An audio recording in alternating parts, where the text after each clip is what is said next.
তিনি আপনার সাথেই সুন্দর ভবিষ্যৎ দেখেন। তার আগে তিনি কি জানাতে চান? তিনি চান আপনি তার ভালোবাসাটা মেনে নিন বা স্বীকার করে নিন। কারণ ওনার জীবনে অনেক ঝুট ঝামেলা অনেক কিছু গেছে, বা অনেক মেয়েদের সাথে হয়তো মানে মানুষের সাথে সম্পর্ক হয়েছে, সেটা আপনি জেনে গেছেন, বুঝতে পেরে গেছেন। সেই জন্য আপনার তার প্রতি আর সেই বিশ্বাস ভরসার জায়গাটা হারিয়ে গেছে, নেই। কিন্তু উনি যেখানেই যান না কেন, অনেকের প্রতি হয়তো আসক্তি হয়েছেন বা আসক্ত হয়েছেন। উনি হয়তো এমন একজন মানুষ, উনি চাননি, তাও কিন্তু হয়ে গেছে ঘটনাগুলো।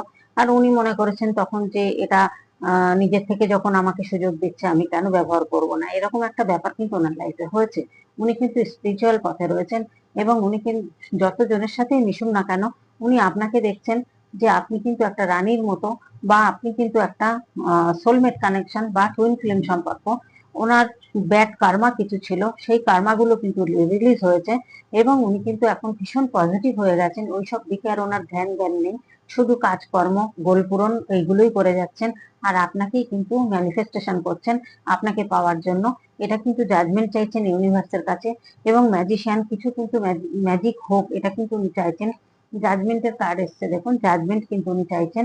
এবং দ্য হাই প্রিস্টেস, আপনিও কিন্তু রয়েছেন স্পিরিচুয়াল পথে, যার জন্য এই সম্পর্কটা টুইন ফ্লেম বা সোলমেট, দুটো কার্ড এসছে। এই সম্পর্কটার মধ্যে মানে এটা একটা ইউনিভার্সাল সম্পর্ক। এই সম্পর্কটা কিন্তু যে কোনো সম্পর্ক নয়। দেখুন এখানে টুইন ফ্লেম সম্পর্ক, এখানে উনি কিন্তু মনে করছেন যে এটা টুইন ফ্লেম সম্পর্ক। এখানে দেখুন আপনাকে একটা কুইন অফ পেন্টাকেলের মতো দেখছেন, এবং এখানে দেখা যাচ্ছে যে উনি যে আপনার প্রতি যে আকর্ষণটা ফিল করছেন বা যে জিনিসটা মনে করছেন উনি ভুল করেছেন, সেই ভুল থেকে বেরোতে চাইছেন। বেরিয়ে আপনার সাথেই ভবিষ্যৎ দেখছেন, এবং ভাবছেন আপনার কাছে সবটা বলবেন। ওনার জীবনে যা যা পাস্টে ঘটেছে সেগুলো সব উনি বলতে চান, এবং বলে আপনার কাছে কিন্তু হালকা হবেন এবং আপনাকে বোঝাবেন। কারণ প্রচুর ইমোশন, দেখুন কিং অফ কাপস এর কার্ড, প্রচুর ইমোশন হয়ে রয়েছেন উনি। এখানে দেখুন এস অফ কাপস, তার মানে ইমোশন ওভারফ্লো হচ্ছে। মানে এতটা ইমোশনাল হয়ে রয়েছেন আপনার প্রতি, উনি পাচ্ছেন না। আপনার সাথে যোগাযোগ করবেন এবং আপনাকে সব কথা বলবেন, বলার পরে একটা সিদ্ধান্ত নেবেন।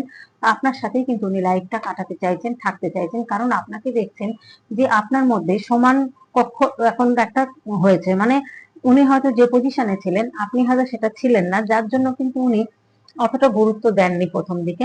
তবে আপনার সাথে যখন সম্পর্কটা হয় তখন কিন্তু অলরেডি 3 4 জন 5 জনের সাথে ওনার রিলেশন চলছে। উনি কোনোদিনই একা ছিলেন না, ওনার সুযোগ